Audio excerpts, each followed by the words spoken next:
Developing at noon, caught in the eye of the storm. Coming up, a look at the aftermath of severe weather causing devastation spanning thousands of miles. Plus, the clock is winding down to totality. In just a few minutes, we revisit lingering questions that'll help you prepare. And a heated tournament simmering down, just a few teams left. In minutes, a recap of the fiery plays made on the court last night. You're watching THV 11 at noon.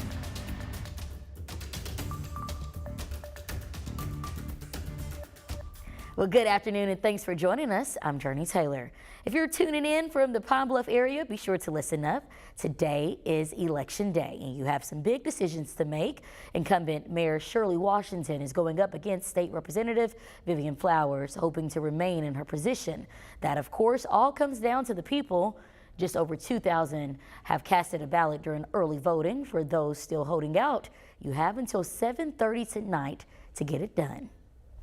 And now for a look at weather, we head straight over to the weather department where we have meteorologist Nathan Scott. Nathan, severe weather has moved out, but it's a bit chilly out there.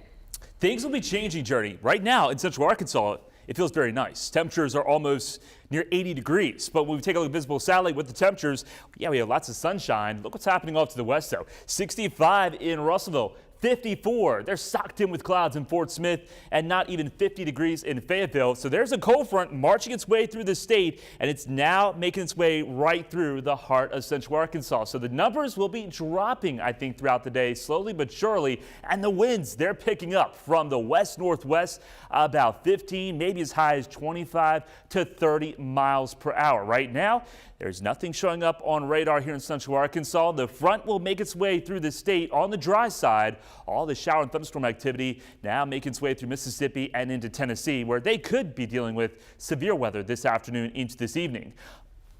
Look at your highs across the state. 80 degrees in the metro, probably close to 80 in southeast Arkansas, but temperatures only climbing up into the low 50s in Fayetteville. That cooler air will pour its way in here tonight, and it will be much cooler on your Wednesday. I'll have more on that forecast coming up. All right, Nathan, thank you. Well, shifting your focus to one of the most talked about stories on THV11.com, as the fourth suspect accused in the death of Amir Ellis will stand before a judge today. The person on your screen is 18-year-old Takai Shelby. Police making that arrest last Thursday after court documents revealed Shelby's home was the last place Ellis was seen alive. Shelby joins several others already being charged. Well, of course, we'll be sure to update you once we learn more. More developments this afternoon as deputies with the Faulkner County Sheriff's Office arrested a man responsible for hitting a student at a bus stop. Christopher Severance now faces charges related to reckless driving and passing a stopped school bus. He's the man accused of hitting that student with his car. Eyewitnesses say they caught a glimpse of the incident and say they saw a car trying to go around the stopped school bus. The injured student was taken to the hospital where we wait for an update on their condition. And in White County, 32-year-old Brandon Seth is behind bars this afternoon after being accused of killing 20-year-old Xavier Green on Sunday. According to eyewitnesses, those two got into an argument before Seth shot and killed Green in the road. He now faces charges related to capital murder and tampering with evidence. This afternoon, families in part of the country are facing what's left behind following severe storms, from flattened homes to thousands left without power. Omar Villafranca brings you the latest. In Barnsdall, parts of the small town are leveled, some homes ripped to shreds, roofs torn from structures, and a community plunged into darkness.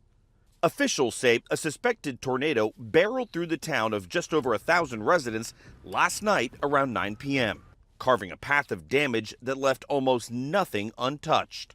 Cinderblock buildings were smashed by violent winds.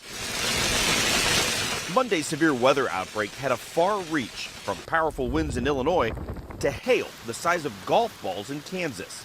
A bolt of lightning in North Texas is suspected of sparking this house fire in Plano. Initial arriving crews found a heavy fire and smoke coming from the exterior of the structure. There were reports of a loud boom, a thunderstrike. And in the Midwest, when we heard the tornado warning, we went to the basement and we heard a lot of noise. a violent storm brought tree limbs bursting through Andrea Kaczynski's kitchen ceiling in Chesterfield, Missouri. Heavy rain caused flash flooding near St. Louis, where about 1.5 inches of rain fell in the span of 4 hours. Wow, the whole street's flooded. That's a first. Power is still out for hundreds of residents here, but the severe weather is not over. More than 50 million Americans are under the threat of severe storms today. Omar Villafranca, CBS News, Barnesdall, Oklahoma. Reproductive rights continue to become more and more limited as Florida's Supreme Court paves the way for new restrictions. The state is cutting down its 15-week abortion ban to just 6 weeks. This, as you can imagine, making it harder for those seeking an abortion.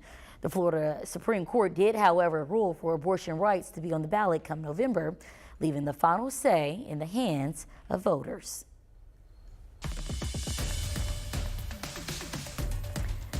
City leaders in Jacksonville hoping to crack down on panhandling, a problem the city says they've been trying to fix for quite some time.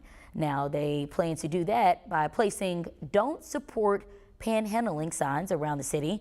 This comes after reoccurring complaints from local businesses who say they constantly feel targeted. The city's goal is to get those signs up in high traffic areas, hoping to keep people safe.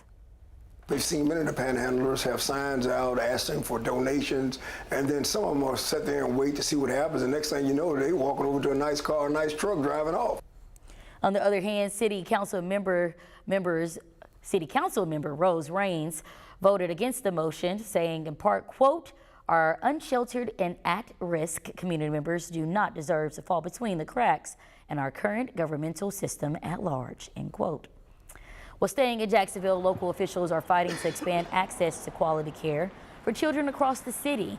Some good news, as phase 1 is now complete for the Children's Protection Center, allowing children to receive a handful of resources and support to address abuse or mental health disparities.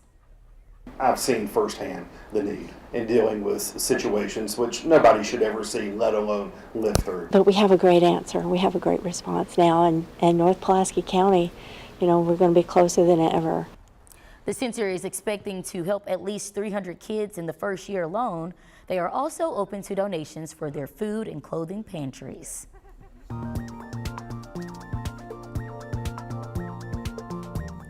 With each passing day, we inch closer to a highly anticipated event expected to draw attention from just about everywhere. But some of you still may have a few lingering questions. One of the big ones we seem to keep getting is how long the eclipse will last. Well, the eclipse begins to move in around 1:45 Monday afternoon. Depending on where you are, totality may last for a few minutes. If safety is your top concern, well, cities like North Little Rock say they have a plan. And that could be increased patrols. We want to make sure all of our streets are clear because there will be some emergencies. So security's good, all hands on deck. Remember, thousands are expected to flock to the state this coming weekend, so be sure to get everything you need ahead of time. And feel free to visit our website at thv11.com for answers to any other questions you may have. And of course, it takes a village to get through a day such as April 8th, which is why first responders are making sure they have just the right communications systems in place. With the possibility of cell service going out, MIMS says that they're going the extra mile to keep folks safe. The main radio system that we use is AWIN radios, and that's the majority of emergency services across the state use the AWIN radios. If it in fact does fail, we have the ability to move to our primary backup system, which is our UHF radio frequencies. MIMS also plans to spread out all over the state come Monday, setting up emergency offices to help with the massive influx of people. All of that information can be available straight to your fingertips. Just text the word ECLIPSE to 501-376-1111.